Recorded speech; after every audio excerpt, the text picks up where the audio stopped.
KORK North Bay, your source for news and happenings throughout the North Bay.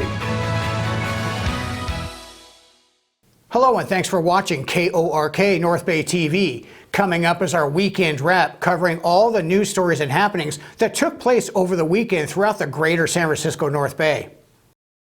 On Friday in the wee hours of the morning at about 1:45 a.m. in the historic town of Sonoma, a 21-year-old man went on an alleged cocaine-fueled rampage after shooting a gun in his house on Pueblo Avenue, which is on the southeast side of town off of Napa Road, just a couple of blocks east of Freedman's Home Improvement Center.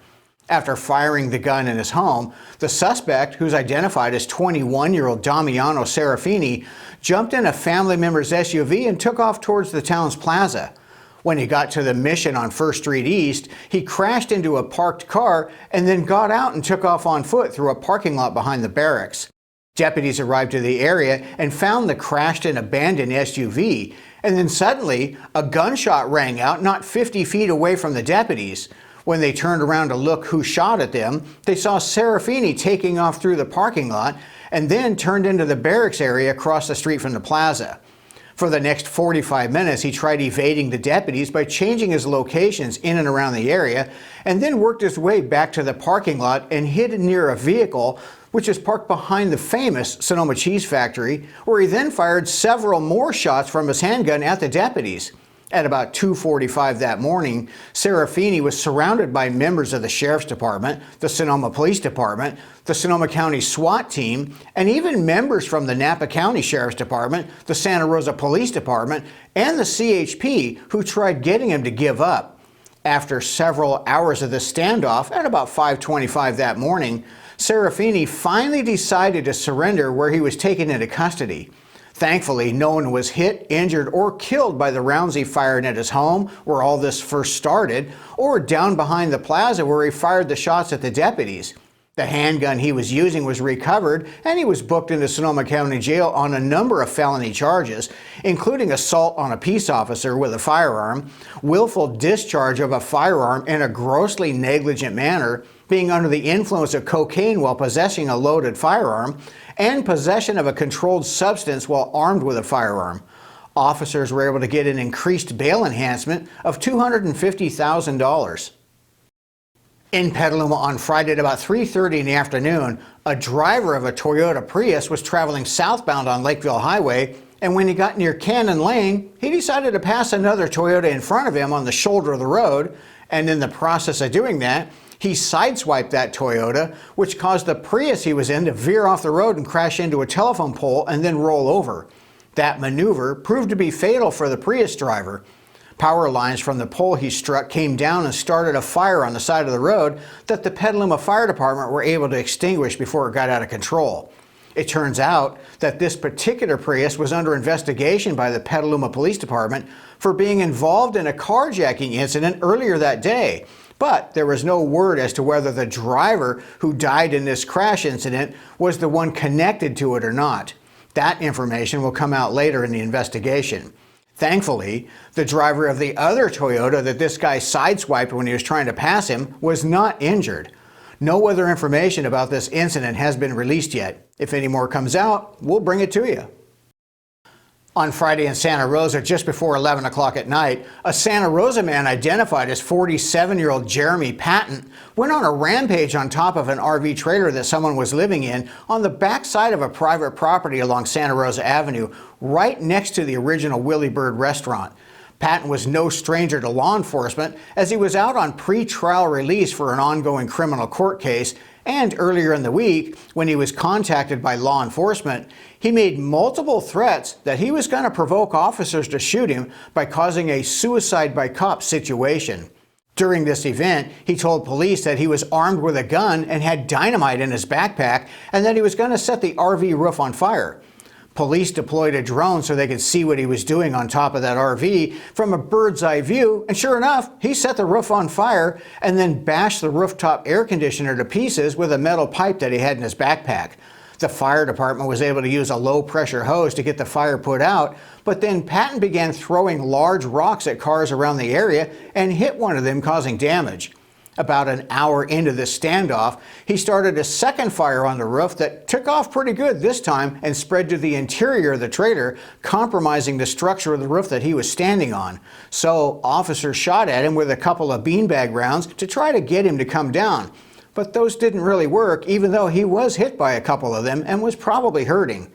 During all of this stuff going on, police say he took a couple of breaks to smoke what they called a controlled substance in a pipe that he had. After a while, Patton finally decided that he was ready to come down, so a ladder was put up for him to come down, and he came down on his own where he was taken into custody. After he was given medical clearance from a local hospital, he was booked into Sonoma County Jail on a number of charges, including arson, resisting officers, and violating his court order. Thankfully, no one was hurt, including the man who lived in the RV who was able to get out before the first fire was started, although unfortunately, the man's RV home was completely destroyed. Up in the Lake Berryessa area on a popular yet rugged hiking trail in the hills above the south side of Monticello Dam, called the Blue Ridge Trail, a man out for a hike had a medical emergency. He was wearing a Garmin satellite device that sent an emergency text message to 911. Dispatch sent medics from the Vacaville Fire Protection District and an ambulance from Vacaville City Medics to the area, who began looking for the man using the Garmin satellite location system that he had with him. A chopper from CHP's Golden Gate Division Air Operations Unit was also deployed to the area because getting to the location where the man was and then getting him back out again to that steep, rough terrain is really difficult, so they were on standby. Unfortunately, when they made it to the man, he was already deceased.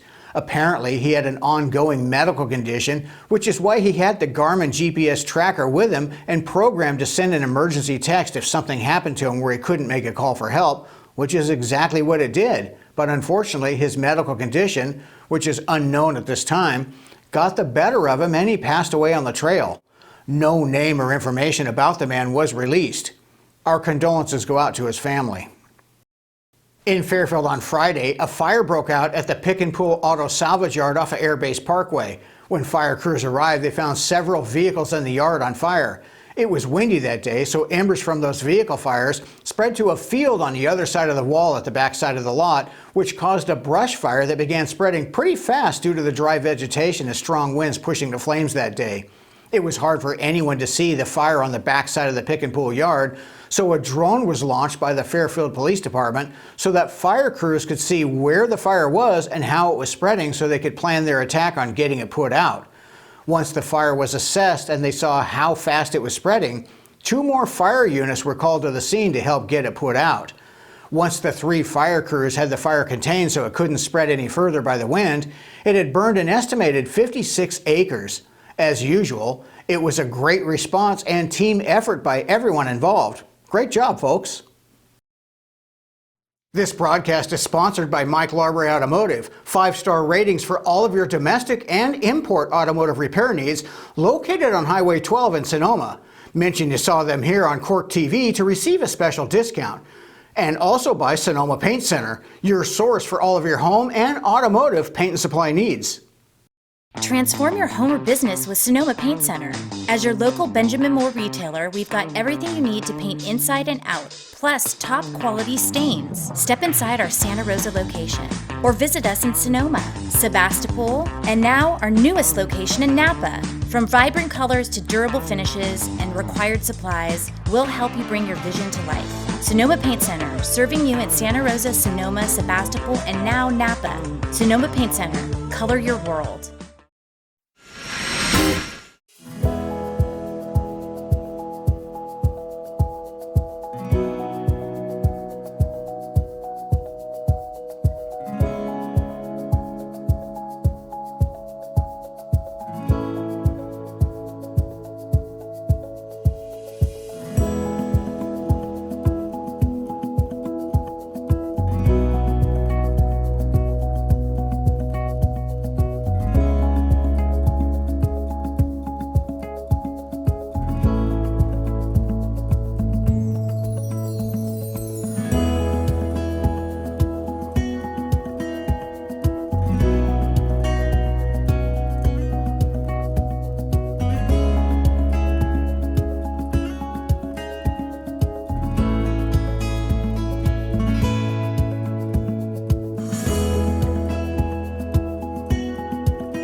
Well, that's it for our weekend wrap. Thanks for tuning in. We really appreciate it. We'll see you again on Friday for our weekly wrap. Remember, you can watch us on our website at KORKTV.com, or you can also watch us on Roku, Amazon Fire TV, or on our new YouTube channel.